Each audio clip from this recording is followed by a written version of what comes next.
ದೇವರ ಪರಿಶುದ್ಧವಾದ ನಾಮಕ್ಕೆ ಸ್ತೋತ್ರವಾಗಲಿ. ಪಿತನ, ಸುತನ ಮತ್ತು ಪವಿತ್ರಾತ್ಮರ ನಾಮದಲ್ಲಿ ಆಮೇನ್. ದೇವರು ಈ ಬೆಳಗಿನ ಜಾವದಲ್ಲಿ ಎಲ್ಲರನ್ನೂ ಆಶೀರ್ವದಿಸಿ ವಂದಿಸಿ ಕಾಪಾಡಲಿ.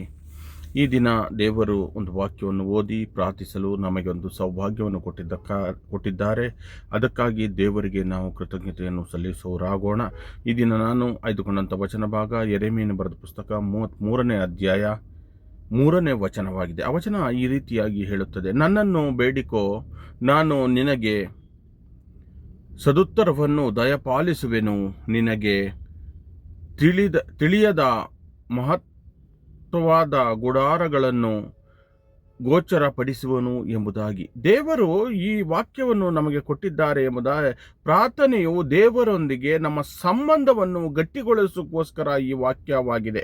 ನಾವು ದೇವರನ್ನು ಹೃದಯಪೂರ್ವಕವಾಗಿ ಬೇಡಿಕೊಂಡಾಗ ಅವರು ನಮ್ಮ ಪ್ರಾರ್ಥನೆಯನ್ನು ಕೇಳಿ ನಮ್ಮ ಎಲ್ಲ ಸಮಯದಲ್ಲೂ ಸರಿಯಾದ ಉತ್ತರವನ್ನು ನಮಗೆ ನೀಡುತ್ತಾರೆ ಎಂಬಂಥ ನಂಬಿಕೆ ನಮ್ಮ ಜೀವಿತದಲ್ಲಿ ಬರಬೇಕು.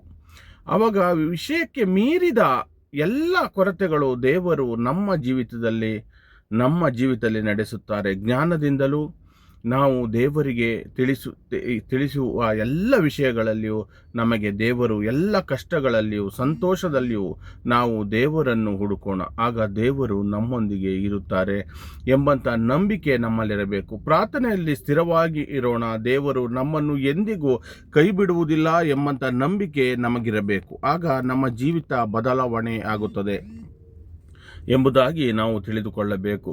ಪ್ರೀತಿಯ ಪರಲೋಕದ ತಂದೆಯೇ, ನಿಮ್ಮನ್ನು ಹುಡುಕುವ ಹೃದಯ ನನಗೆ ದಯಪಾಲಿಸಿರಿ. ಪ್ರಾರ್ಥನೆಯಲ್ಲಿ ನನ್ನ ಧ್ವನಿಯನ್ನು ನೀಡುವ ನನ್ನ ಜೀವನ ಬೇಕಾದ ಮಾರ್ಗದಲ್ಲಿ ನೀಡಿ ನಿಮ್ಮ ಚಿತ್ತದಂತೆ ನನ್ನನ್ನು ನಡೆಸಿರಿ ಸ್ವಾಮಿ. ಆಮೇನ್.